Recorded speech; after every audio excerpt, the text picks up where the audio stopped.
When I think of ethical behavior, the internet is not the first medium that comes to mind. In fact, I think the internet is an ethical desert. In my mind, the internet is populated by cowards that hide behind keyboards and feel entitled to say anything that pops into their head without fear or discretion. Not exactly a beacon of enlightenment. How did this Lord of the Flies mentality come to exist? What has led to this outrageous behavior that is now never more than a few clicks away? Is it that we are unchallenged? The algorithm simply feeds us a steady diet of what we already believe? Is it the dopamine hit we get from feeling like we've done something without doing anything is so addictive that we cannot leave even when we recognize the potential destructive force the internet can be? Has the internet killed critical thinking? Has the internet undermined traditional journalism to the point where references and proof are quaint relics of the past? And why do we refer to the internet like it is an entity and not a product of human invention? We made the internet, and now we have to negotiate its use. Can we do that ethically? Well, I'm Susan Bland-Medicis, and this is my podcast on internet ethics. And today, what we're going to be talking about is data tracking and its implications. Data tracking is not exactly an exciting, warm, fuzzy topic that you're like, ooh, yeah, I can get behind that. That's interesting. I want to know more about it. But it really is incredibly important. What is data tracking? Well, we all want to know. And why would anyone want to track data? And why should I care about it? Well, that's what we're going to tell you today. As I said earlier, data tracking is not exactly a romantic or exciting topic, but it is important. What is data? It's factual information. It's measurements and statistics, and it's used as a basis for reasoning, discussion, and calculation. A lot of stuff is data-driven. People are looking for information and how they can use it to further their own ends. It's information in digital form that can be transmitted or processed. And this is all according to the Merriam Dictionary.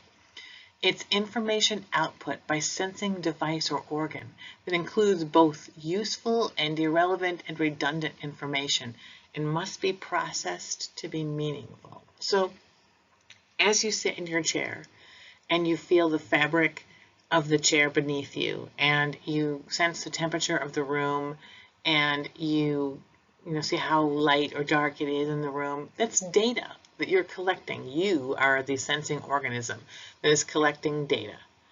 Computer systems also sense data. They have it hidden in their codes and they pick it all up and they're able to process incredible quantities of data and information at an incredible speed.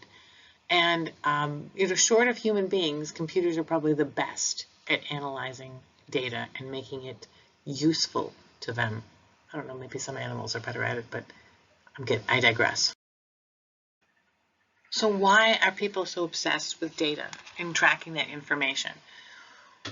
Well, data in itself is kind of useless unless you can make sense of it and understand how to use it to further your own motives. It involves continuously observing and recording relevant data points related to various aspects of life.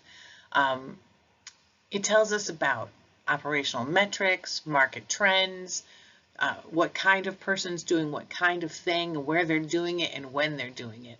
And a person or a system that's able to track data and turn it into meaningful information can really gain insights into what drives a particular type of consumer in a particular direction.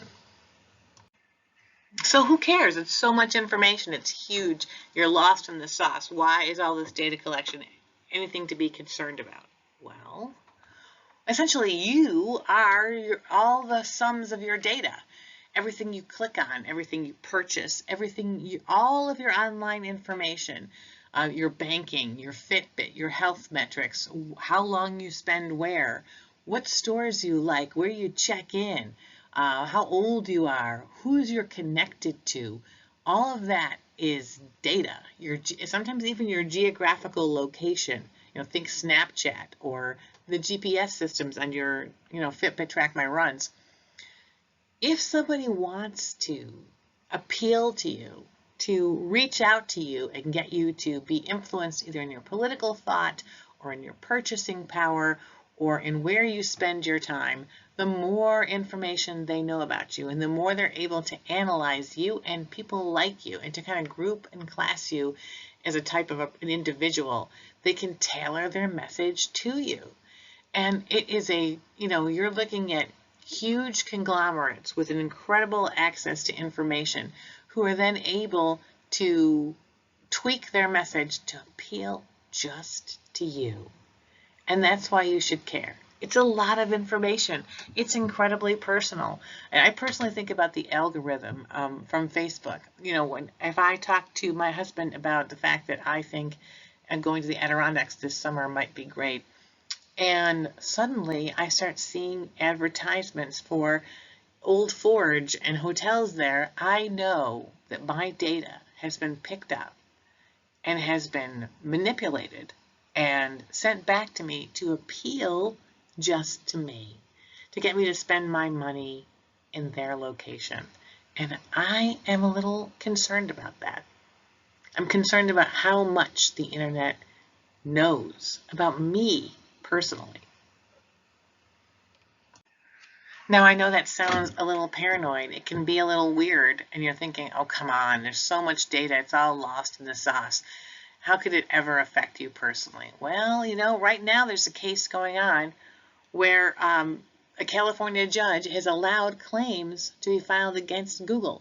And why are they doing that? Because it appears that Google has been unethically harvesting information off healthcare databases. Healthcare databases.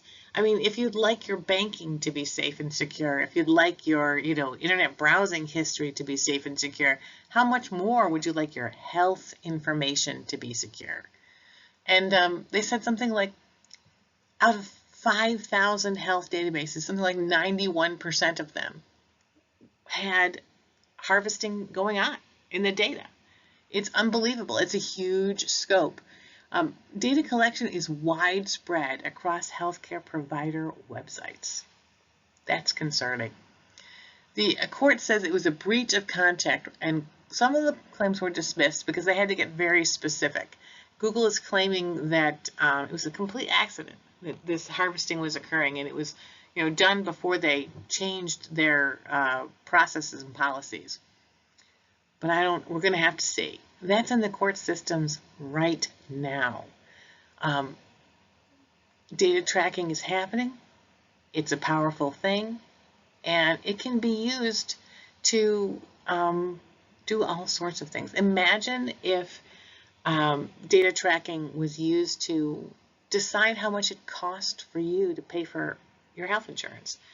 Imagine if it was used to lure you into maybe habits that you're trying to quit or working on. Imagine if it was used to sell you on specific meds or treatments that perhaps your physician doesn't think are great for you. Who knows how they can use this information? The fact of the matter is, everything you do is seen and tracked online. Full disclosure, not all this information is created and known just by me. I didn't fall out of the cloud. I do have references, and these are them. I think it's important that we always kind of do our homework and don't just take my word for it. If this is interesting to you, check out some information that's available readily on data tracking and the implications for your privacy and your online security. More to follow. Thanks for your time.